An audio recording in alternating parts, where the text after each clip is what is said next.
In recent comments to the Associated Press, Representative Lauren Boebert, Republican Colorado, was dismissive of what she characterized as unhinged public behavior from Representative Marjorie Taylor Greene, Republican Georgia, marking yet another rift on the far right of the GOP as they stagger into what looks like it'll be a chaotic 2 years in the House majority.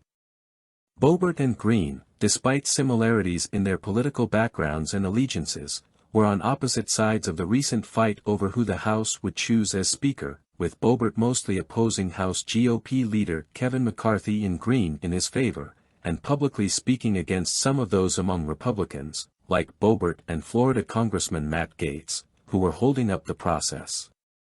Boebert doesn't sound thrilled with Greene either.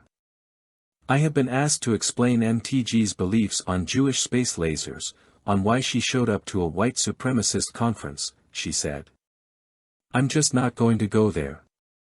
She wants to say all these things and seem unhinged on Twitter, so be it."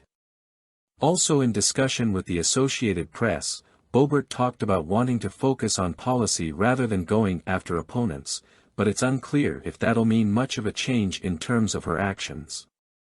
"I'm still going to be me," she told the AP. Boebert's description of the Georgia Congresswoman's antics isn't off base, though. Greene was recently talking on Twitter about what would amount to bombing Mexico. She phrased the prospect as launching an attack on the drug cartels operating in that country rather than the country itself, which is a meaningless distinction. If they're in Mexico, firing missiles at the groups would mean firing missiles into Mexico, since that's how geography works. She's all in regarding trying to encourage fear among Americans, though.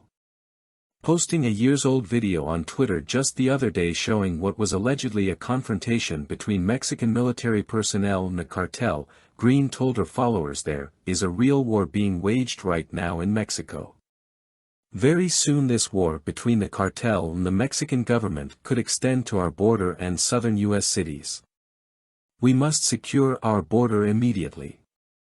So, her argument is that if this thing that is not currently happening, war in southern U.S. cities, suddenly started happening, for which there are no real-world warnings, any more than there's a cue the moon will suddenly explode, then that would be bad. There is not a lot there, honestly.